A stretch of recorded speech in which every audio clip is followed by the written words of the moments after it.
Hi, happy St. Patty's Day. It's Miranda from Learn Emergency Response. I hope you're having a great Friday. If you're new to here, I'm a paramedic. I'm an AHA, CPR, and first aid instructor and a stop the bleed instructor, and I'm here to teach you how to respond in a medical emergency. So, in honor of St. Patty's Day, I wanted to help you determine how to tell if someone's breathing. Now, we're going to assume in this case that they have an altered level of consciousness or they're unresponsive, and if you're not sure what that means or how to tell about that, check back at some of my other videos at Learn Emergency Response because we go over all those things. Today, I want to talk about breathing. So a few notes before I show you what I'm talking about, and we'll look at Manny the mannequin and see, is when adults breathe, they typically breathe, their chest will move up and down, or sometimes if you're in a sitting position like I am right now, I take a deep breath, my chest just rose, you can see my shoulders rise. One more time. Okay. Now, a note for babies or infants, we call them belly breathers. And what I mean when I say belly breathers is instead of looking at their chest rising and falling, you'll see that little belly moving. And also a note about babies, they tend to breathe much faster than adult people. But in this case, we'll focus on adults, and I want you to check for their breathing. Let's pretend they're unresponsive. You're gonna check for 5 seconds, no more than 10 seconds, and we're gonna look, listen, and feel to determine whether they're breathing or not. I'm gonna deliver Manny some rescue breaths. I'm not gonna worry about what that looks like right now. I just want you to look at the chest, because when you're looking for breathing, you're gonna wanna look for 5 seconds, no more than 10 seconds. And what you're gonna look for is chest rise and fall, like this.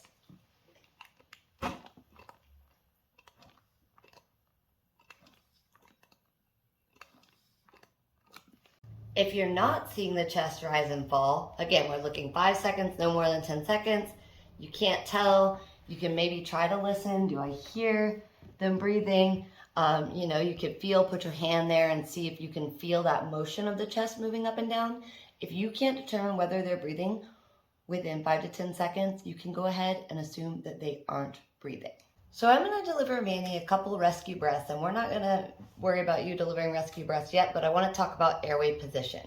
So right now, I haven't moved his head at all. It's in the position I found him in. I'm going to try to deliver a rescue breath, and let's see what happens. I'm going to pinch his nose closed, and I'm going to breathe in his mouth.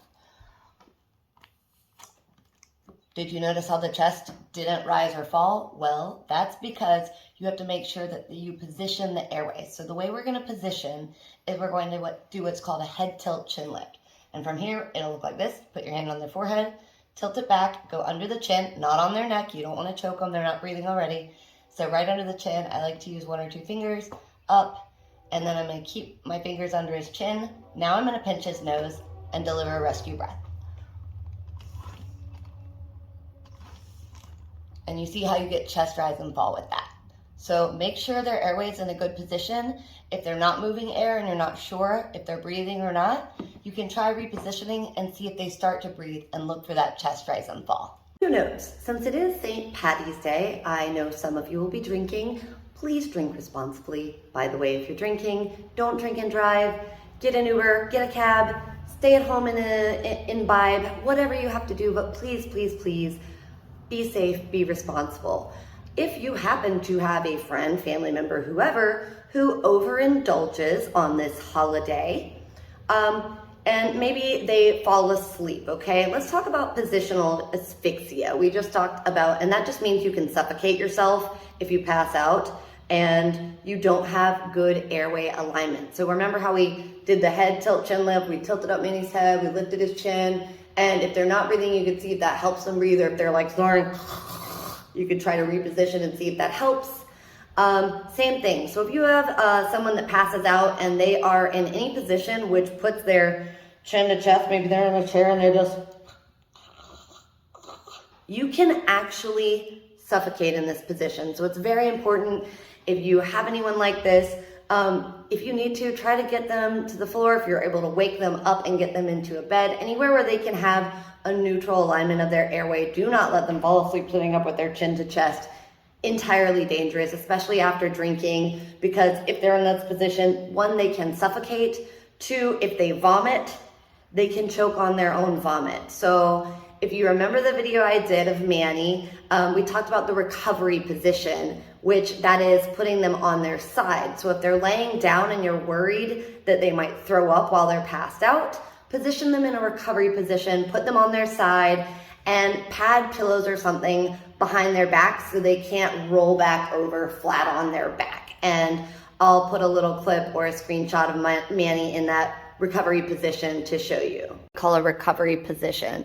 So say if they have a lot of airway secretions, if they have foam coming from the mouth, that they're vomiting, you can go ahead and turn them on their side, like so. Just on their side, up on their side. Make sure that their mouth and nose are clear. Make sure they're not, we don't ever want to put them, this is called prone, when you put them face down, never face down. So we talked about look, listening, and feeling for breathing. There is one type of breathing I want to mention here, and it's called agonal breathing. So if someone is agonal breathing, if they're gasping or doing what I call fish mouth breathing,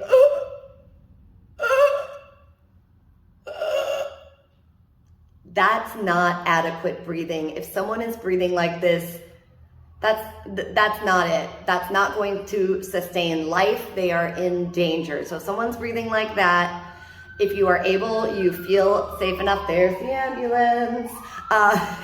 They heard me talking about someone needing life-saving care. What?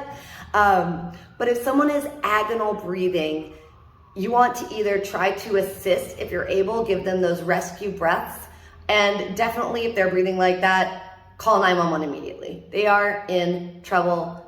That's not adequate to sustain life. You're able to breathe for someone if it's someone you know and love and care about, and you don't care about giving them the kiss of life, as we call it, you can do that maneuver I did where, again, you tilt back the head, lift the chin, pinch their nose, and give them 2 breaths, and look for that chest rise and fall. You're gonna wanna deliver 1 breath over 1 second, but I'll make another video where I go into that a little slower, more step by step.